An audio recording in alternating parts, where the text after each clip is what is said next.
What's your message? I mean, how do you kind of bounce back from that game? Because obviously we haven't seen a game like that from your defense yet this year.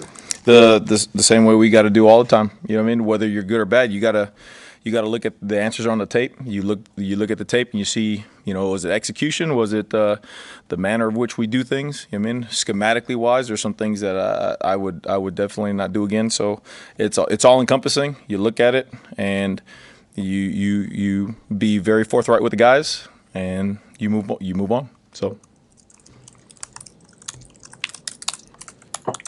What did you see on the tape, Tony?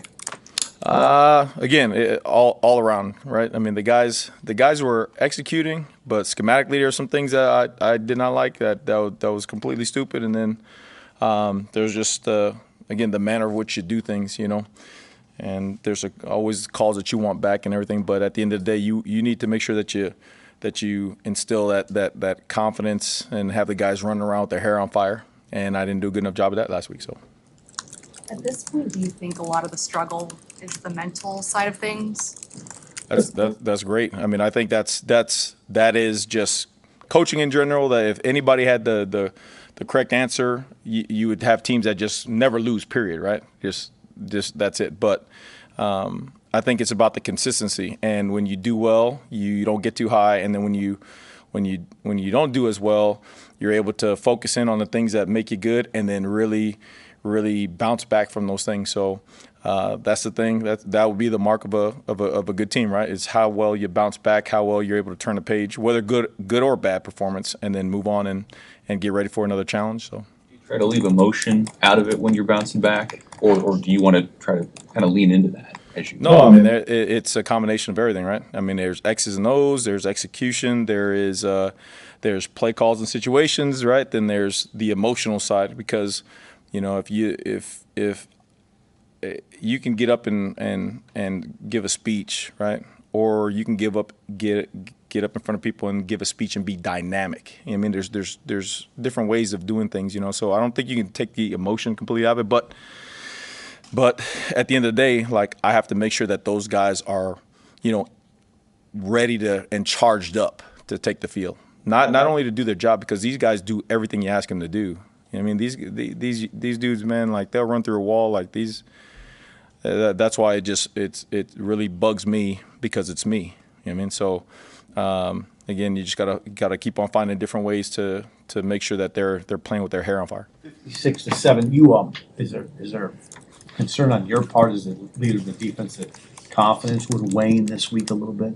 No, not based off of today. Again, you just sit back and you listen to coach and you hear the message, and I that's what I do. Like I sit down and I listen to coach like I'm a player, and that's one of the great things. One of the truly great things about him is like, hey, there's a lot of ways you can go, but at the end of the day, you have another high-powered offense, one of the best teams in the entire country. And this is like life. We're teaching life lessons. You're not always going to get the job you want. You're always not going to write the article you want to get.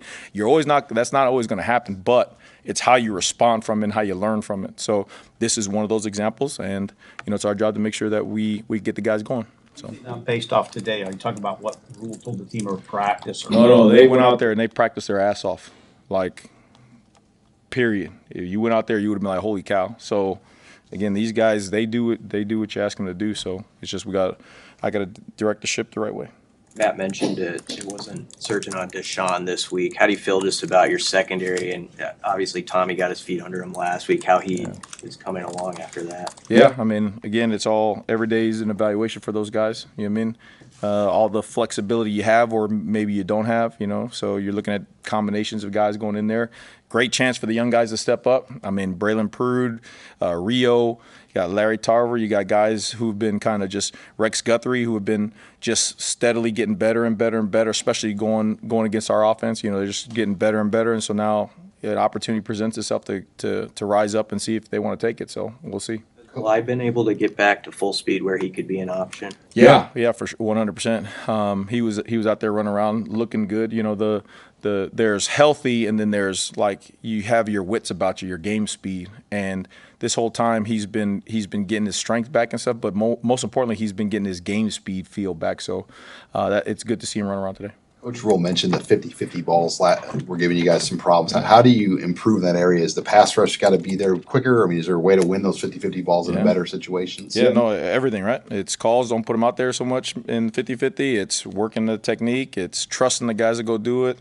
It's showing them in individuals, you know what I mean? And then the technical side of it is like, you know, hey, in the very beginning, you know, your eyes, your stance, are you on the right leverage? Are you doing those things right? So you're breaking it down to every little aspect to help them feel confident next time they go out there. Tony, in what ways does the opponent this week, clearly one of the more talented teams in college football, require you guys to be fully focused and have moved on from whatever it was that happened Saturday? Yeah, I mean, not just this because it's this team, but just when you compete, period. You know what I mean? Like you have to take it all back down to zero and then just rev it back up. I mean, and it just so happens that, you know, you got a really good team, but same thing like last week. If you don't know what to do and how to do things, then it doesn't matter who you play. Like you're not going to play well. So we just got to make sure that, again, it always comes back to us being at zero and just building ourselves back up to that point where you're on the edge and you can just go play. In what ways does Ohio State really stress you, maybe stress you more than what you've seen this year? Yeah, two ways. One, athletically wise, they got some phenomenal athletes, right? I mean, the two backs are some of the best backs in the country. The really all three wide receivers, just phenomenal. Make one-handed catches. You know, they're physical specimens. So your matchups one-on-one athletically wise, but then also like schematically, they do a lot.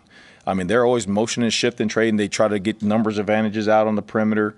They'll put five guys to a side. You know what I mean? They'll change pictures on you. So X's and O's wise, you gotta give yourself at least negate the advantage that they have by numbers. You know, you gotta have good leverage on the ball. So. With the tackling, Coach Rule mentioned that as something he noticed that stood out on tape. I mean, what do you think went into that? Why did the guys tackle poorly? Yeah, combination of everything, right? Combination of maybe not working it as much in practice. Combination of being schematically in too many one-on-one tackles. You know what I mean? Like if I miss a tackle and I'm the only guy there, then those balls hit for bigger gains. But if there's two or three people around there, then chances are those are minimized. So again, it goes back to me. Schematically wise, making sure that there's wherever the ball is going, that there's multiple guys to tackle the ball. You know what I mean? Instead of one guy, it's easy to point out one guy when he misses a tackle, but it's hard when there's 3 and 4 guys. One guy misses, then the ball doesn't get out like that. So got to put more guys around the ball. Is that part of what you mean when you're critical of yourself schematically? 100%. Yeah. 100%. Not right. Not right. Thanks.